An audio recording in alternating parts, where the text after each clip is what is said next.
Hey guys, welcome to the second C# tutorial that I'm making for Lending Boston. And in this tutorial, I'm going to show you how to change properties of your form and controls.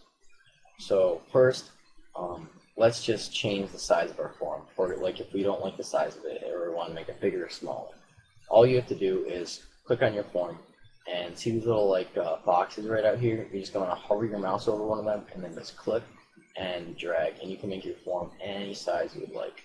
I'm going to make it about that size though, because that looks appropriate. The next thing is adding controls to the form. And what a control is it's anything that a user can interact with, or anything inside your form. For example, a button or a checkbox or a label or anything like that. Those are just common ones. So in order to add a button to our form, you're just going to want to go over to the toolbox and click and drag on the button, and then just release it over your form and it will be there. Another way to add a control to your form is to simply click it and then go over to the form, and without dragging, and now you should see your cursor should look something like this, and then you can just go ahead and click and drag, and you can draw the control to whatever size you would like.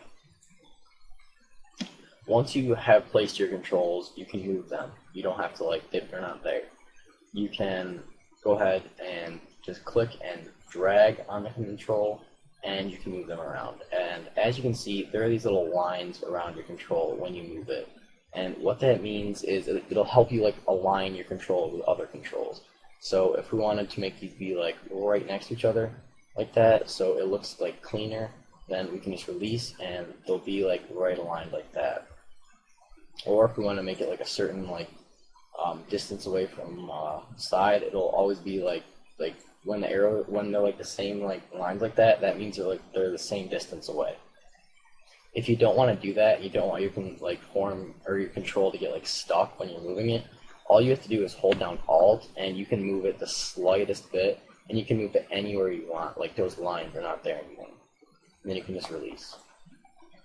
Also, you can resize your control. In order to do that, you're just going to want to go ahead and hover your mouse over these little boxes around your control and click and drag, and you can make your control any size that you would like, similar to the form. If you want to change the properties of control, for instance the text or the color, you're going to want to go over to the properties panel with your control selected. In our case, it's a button. So we're just going to go over to the properties panel and go down to text, and we're just going to change the text of the button to click me. And to just make the text that, we're just going to want to click away. And as you can see, now it is clicking. If you want to change the color of the control, you can go over to the properties panel again and select the back color and just change that to anything you would like. Just click this little drop down arrow right there and change it to, I don't know, black, I guess. But now you can't really see the text, so that's not really good. But yeah. So there are a lot of other controls here. I encourage you to mess with them, because that'll just help you get more acquainted with C#. Another thing that you can do is debug your application. And what that means is it will build your application and then run it, which means that it will check to see if there are any errors, and it will create your application. So to debug, all you're going to want to do is click this little green arrow right up there, or you can click F5. And that will debug. And as you can see, now we have our application right here.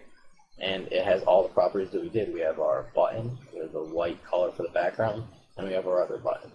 And if you click them, nothing will happen yet because we haven't coded for anything yet. But if you decide to stop debugging, you can either click the little X button on your application, or you can click back to C# and click Shift F5. And that will stop debugging no matter what, no matter if your application is frozen or anything like that.